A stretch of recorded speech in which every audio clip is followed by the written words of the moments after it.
Sekarang, seperti biasanya, Donald Trump, Presiden Amerika Serikat, menyampaikan pernyataan terbarunya di Truth Social, menulis, semua negara yang tidak bisa mendapatkan bahan bakar jet karena Selat Hormuz, seperti Inggris Raya, yang menolak terlibat dalam pemenggalan Iran. Saya punya saran untuk kalian. Pertama, belilah dari Amerika Serikat. Kami punya banyak. Dan yang kedua, tunjukkan keberanian yang terlambat datang itu, pergilah ke selat itu dan ambil saja.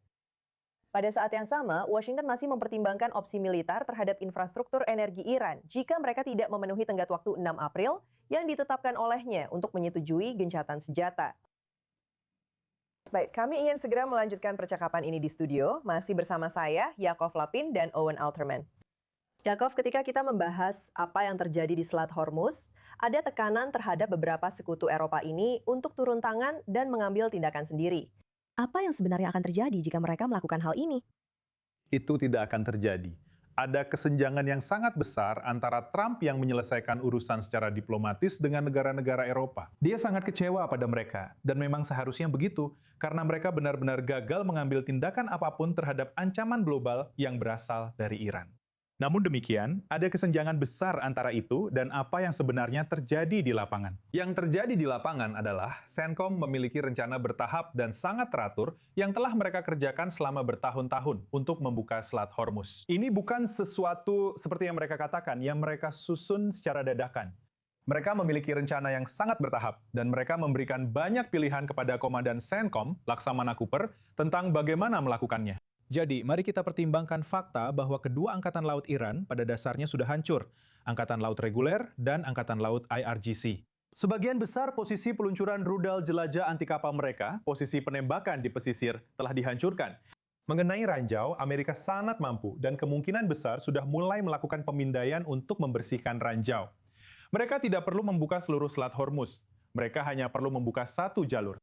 Dan kemudian mereka bisa menyediakan pertahanan udara jika diperlukan untuk kapal tanker manapun. Dan kemudian mereka harus meyakinkan perusahaan asuransi yang merupakan alasan utama mengapa saat ini tidak ada kapal yang melewati jalur ini.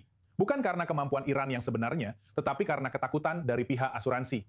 Setelah mereka meyakinkan perusahaan asuransi bahwa mereka bisa mendapatkan kembali jalur yang aman, saya rasa Anda akan melihat selat itu dibuka kembali. Jadi menurut saya, itulah niat sebenarnya Amerika di sini. Dan di sini kita melihat Trump menyelesaikan perhitungan lama. Tapi apa yang dia gambarkan tidak akan terjadi. Baiklah, sekarang mari kita dapatkan pembaruan dari Gedung Putih. Koresponden senior I24 News English untuk Amerika Serikat, Mike Wagenheim, bergabung bersama kami secara langsung dari Washington. Mike, harga bensin sedang naik, pemilu paruh waktu juga semakin dekat.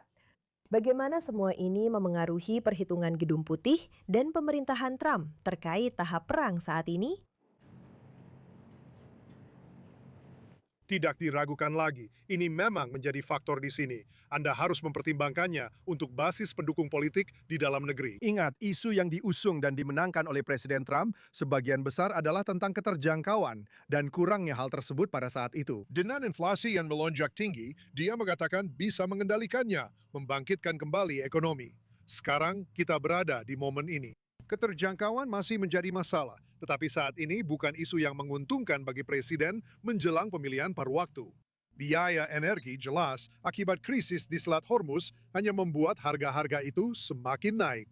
Dan ini menimbulkan kekhawatiran, saya tidak tahu, mungkin belum sampai panik, tapi jelas ada kekhawatiran di dalam Partai Republik. Jadi faktor-faktor ini membebani Presiden saat dia mengambil keputusan besar tentang bagaimana melangkah ke depan di sini. Tak mengejutkan, dalam perang ini semakin banyak pembicaraan tentang minyak, semakin banyak pembicaraan tentang siapa yang seharusnya bertanggung jawab untuk mengeluarkannya dari Selat Hormuz. Sekarang ada pembicaraan tentang Trump yang ingin negara-negara lain membeli minyak dan gas Amerika. Dan jadi kita melihat hal seperti ini mulai muncul ke permukaan. Sekarang menjadi bahasa sehari-hari pemerintahan ketika berbicara tentang hal ini. Ketika membahas tujuan peran di sini dan bagaimana cara melanjutkan atau mengakhirinya. Pembicaraan terus berlanjut tentang minyak, gas, dan harga energi, serta bagaimana pemerintahan bermaksud menjadikan hal itu sebagai narasi yang menguntungkan pada akhirnya. Mike, sementara itu, tenggat waktu 6 April yang ditetapkan oleh Presiden Amerika Serikat semakin mendekat seiring berjalannya waktu. Tiongkok dan Pakistan sekarang merilis rencana mereka untuk menciptakan perdamaian di Timur Tengah. Apakah ini sesuatu yang benar-benar sedang dipertimbangkan oleh Gedung Putih menurut pemahamanmu? Kau tahu, sepertinya memang begitu.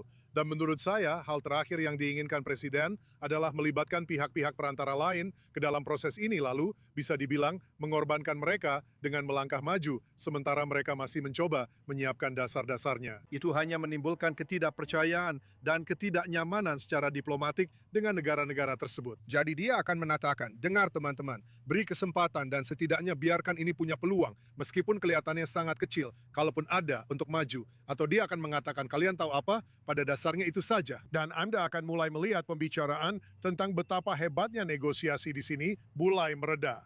Perlu diingat, Presiden bisa bekerja kedua arah di sini. Dia bisa saja, seperti yang sudah pernah kita lihat, mengatakan ini adalah batas waktunya. Tidak ada 1 detik pun yang lewat, dan itu saja. Dan jika kita tidak mencapai kesepakatan, maka responsnya akan habis-habisan. Atau dia bisa melakukan apa yang sudah pernah dia lakukan dalam situasi lain. Seperti yang kita lihat dengan batas waktu yang satu ini, yaitu lebih fleksibel, dan dia membiarkan perundingan apapun yang mungkin sedang berlangsung, setidaknya punya kesempatan untuk berkembang dan berjalan di sini. Faktor tak terduga, tentu saja Trump adalah faktor tak terduga. Itu malah terlalu ringan, jadi Anda tidak pernah tahu bagaimana dia akan memperlakukan tenggat-tenggat tertentu itu. Tapi sejarah telah menunjukkan bahwa dia fleksibel, baik dalam menetapkan batas waktu itu secara pasti maupun memperpanjangnya jika dia merasa bisa mendapatkan sesuatu dari tenggat waktu yang lebih longgar. Mike Wagenheim langsung dari Gedung Putih, terima kasih atas pembaruannya untuk kami. Presiden Trump tidak senang dengan sekutu-sekutu NATO-nya karena sikap mereka yang hanya menonton dalam perang ini. Trump mengatakan Prancis telah menolak mengizinkan pesawat militer Amerika Serikat yang membawa senjata ke Israel untuk terbang di wilayah udara mereka. Dan laporan menunjukkan Italia tidak mengizinkan pesawat Amerika Isaac yang sedang menjalankan misi tempur mendarat di pangkalannya di Sisilia. Pemerintah-pemerintah Eropa semakin khawatir tentang eskalasi, dampak ekonomi, dan penolakan dari masyarakat di dalam negeri. Bergabung bersama kami untuk membahas lebih lanjut adalah Dr. Emmanuel Navon, CEO Euromed Middle East Council, serta dosen hubungan internasional di Universitas Tel Aviv. Emmanuel Navon, apa yang sedang kita lihat saat ini terkait negara-negara Eropa ini? Pertama, Prancis, yang sebenarnya tidak terlalu mengejutkan. Sekarang, Italia, yang tampaknya lebih berkaitan dengan masalah legalitas. Namun jika melihat Eropa secara keseluruhan, apakah kita melihat adanya persatuan dalam menentang perang ini? Tidak, kita tidak melihatnya. Jelas, ada negara-negara Eropa lain yang tidak mengikuti sikap Spanyol, Prancis, dan Italia. Tentu saja, Jerman khususnya sebagian besar mendukung Amerika Serikat dan Israel dalam perang itu. Seperti yang kita ketahui, ada 27 anggota Uni Eropa, ditambah juga negara-negara non-Uni Eropa seperti Inggris Raya dan Norwegia. Tidak ada kebijakan Eropa mengenai isu luar negeri apapun, terutama ketika menyangkut Timur Tengah. Namun, yang ada adalah sekelompok negara Eropa yang secara terbuka menantang Amerika Serikat. Dan terkadang Anda bertanya-tanya, apakah mereka menginginkan kemenangan Iran atau kemenangan Amerika Serikat dan Israel? Dalam beberapa hal, ini mengingatkan pada Perang Yom Kippur tahun 1973, ketika semua negara Eropa itu menolak memberi Angkatan Udara Amerika akses ke wilayah udara mereka, yang mengirimkan perlengkapan militer ke Israel. Tapi sangat jelas, ini akan memperlebar jurang antara pemerintah-pemerintah itu dan Amerika Serikat. Bukan hanya soal Iran, tapi secara umum, Amerika saat ini sedang membangun koalisi besar untuk menghadapi Tiongkok dan Rusia.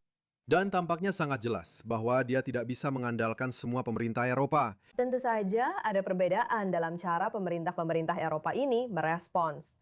Lalu, apa yang ditunjukkan hal ini tentang prioritas keamanan jangka panjang Eropa? Dan apakah kita akan melihat adanya kesenjangan atau perpecahan di antara beberapa negara di Eropa itu sendiri? Sangat jelas ya. Apa yang kita lihat hari ini misalnya adalah sebagai akibat dari perang di Ukraina. Negara-negara seperti Jerman dan Polandia sedang berubah menjadi kekuatan militer utama di Eropa. Dan ini adalah fenomena baru. Saya pikir secara umum, negara-negara di Eropa Timur jauh lebih sadar akan bahaya militer yang datang dari Rusia dan dari aliansi antara Rusia dan Iran. dan mereka jauh lebih bersedia untuk sejalan dengan Amerika Serikat. Di sisi lain, negara-negara di Eropa Selatan, terutama Spanyol, benar-benar mengabaikan kewajiban mereka sebagai anggota NATO, tidak hanya dalam hal bekerja sama dengan Amerika Serikat, tetapi juga dalam hal pengeluaran militer mereka. Jadi, perbedaan-perbedaan itu tentu saja juga bersifat relatif dan merupakan fungsi dari berbagai jenis pemerintahan yang ada di negara-negara tersebut. Itu juga mengikuti garis politik. Namun, ada pergeseran kekuatan di Eropa sebagai akibat dari perang di Ukraina, seperti yang saya katakan sebelumnya. Dengan Jerman muncul tidak hanya sebagai kekuatan ekonomi utama, tetapi juga sangat mungkin sebagai kekuatan militer utama dan bahkan dominan. Berapa lama lagi negara-negara Eropa ini bisa tetap berada di luar perang ini, terutama di tengah tekanan Amerika Serikat yang semakin meningkat? Nah, seperti yang dikatakan Presiden Trump, dan itu benar, itu adalah keputusan mereka jika mereka ingin mendapatkan minyak mereka dari Timur Tengah. Karena Amerika Serikat saat ini mandiri secara energi.